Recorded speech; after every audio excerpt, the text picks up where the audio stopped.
아, 제 별명이요? 네, 뭐요? 역파. 뭐요? 역파. 역파? 역파. 여파? 역파. 발음을 똑바로 하세요. 역파. 역바? 아, 역사 바보? 역사밖에 모르는 바보. 그게 아니라 전문인의 어떤 그런 전문적 모습이다. 톡파원에서 저 지어줬어요. 역사 깡패 좋아요. 바보예요. 유진스가 아니고 네, 역사 바보 신용환입니다.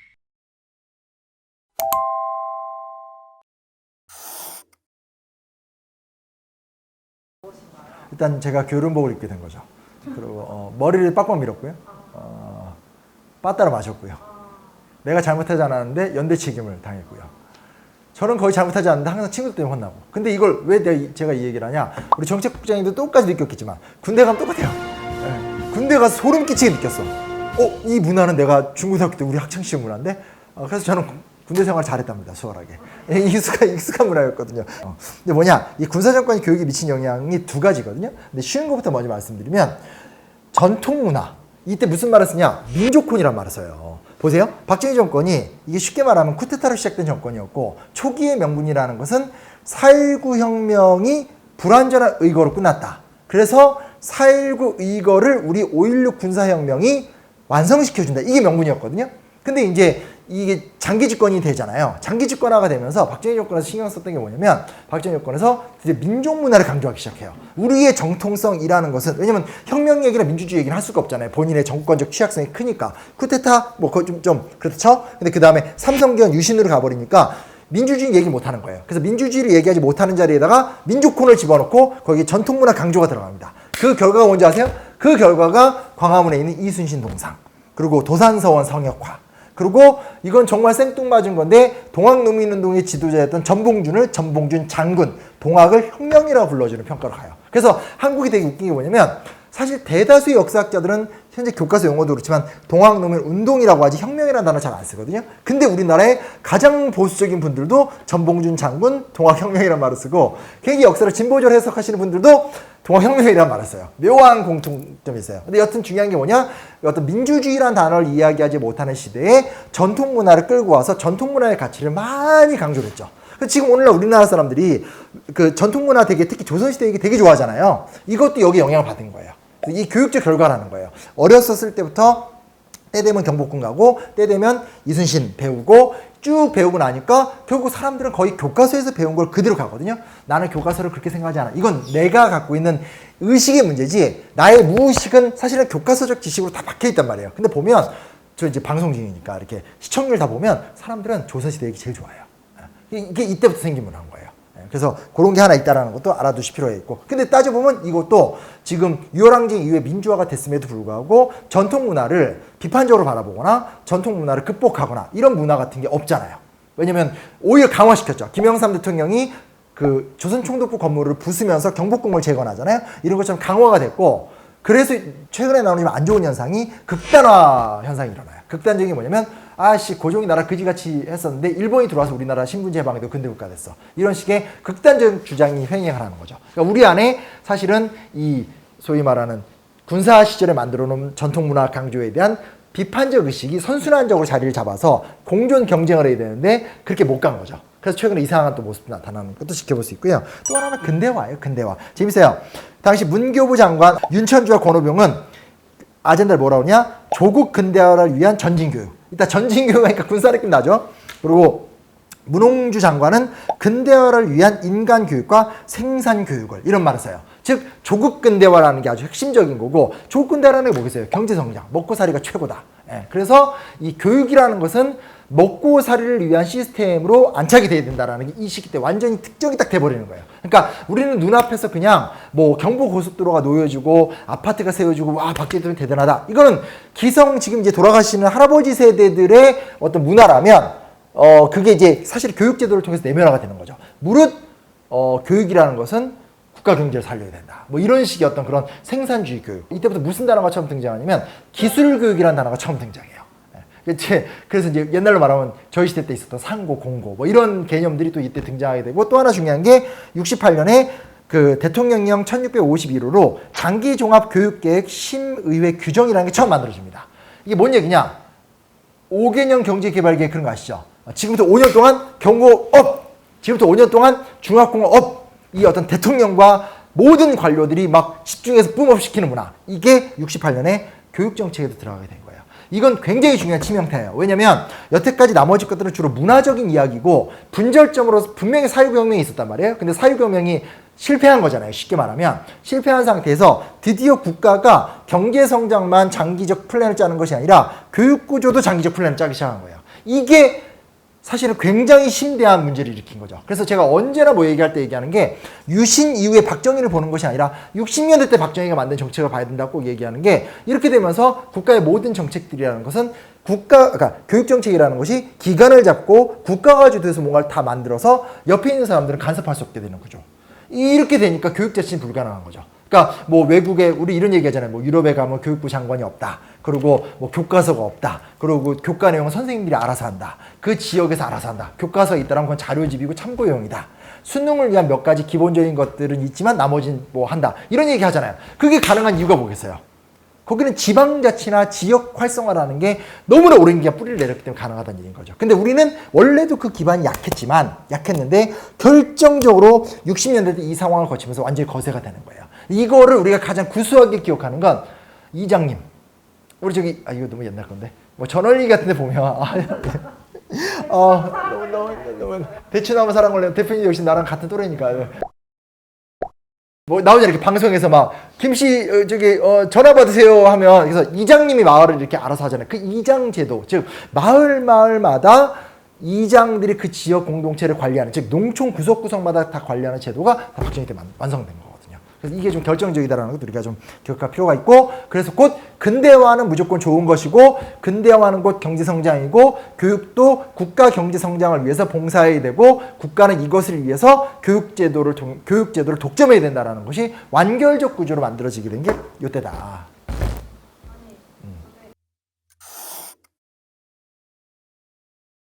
유신체제가 교육의 경영에 미친 체제는 뭐 길게 할 얘기는 없고요. 다만 이제 지금 이 이야기가 아주 체계화 강고화가 되면서 우리가 기억하는 건 이제 국민교육 현장. 막 그런 거 외우게 시켰잖아요. 조국 중흥의 사명을 띠고 난 태어났네. 뭐 이런 거 막 외우게 되는 건데, 이제 그런 거라든지 뭐 새마을 운동을 하면서 농촌에 들어가서 구석구석 이제 교육을 시킨다라든지. 그리고 근데 그 중에 가장 중요한 게 1972년 8월 30일 날 한국교육개발원이 만들어져요. 전 이것도 되게 중요하다고 생각해요. 저희가 이제 사적으로도 막 얘기할 때 제가 그런 얘기 하잖아요. 아직까지 제가 깊이 모르기 때문에 쑤시고 있지는 않지만 교육과정평가원이 문제다. 교육과정평가원의 내용을 보다 보면 모든 학생들을 상중하를 다 업시키려는 계획을 갖고 있다. 즉 모든 학생들을 다 포섭해서 관리한다라는 어떻게 보면 굉장히 전체주의적인 발상인데 그런 믿음을 갖고 있잖아요. 이런 식으로 국가가 보세요. 그 장기 종합교육계획은 시간을 점령한 거예요. 국가교육이 이렇게 몇 년간 이렇게 목표를 세우겠다. 근데 한국교육개발은 뭐냐? 한국교육개발원의 등장을 뭐를 의미하는 거냐면 공간을 점유하기 시작한 거예요.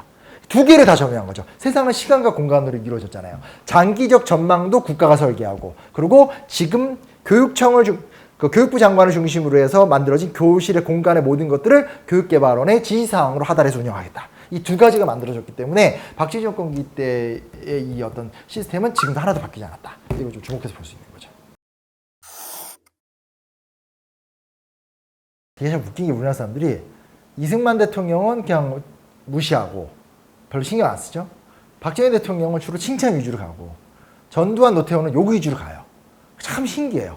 그러니까 자기 자신들의 정치적 성향에 따라서 시대를 너무나 쉽게 평가하는 경향인데 그러지 맙시다.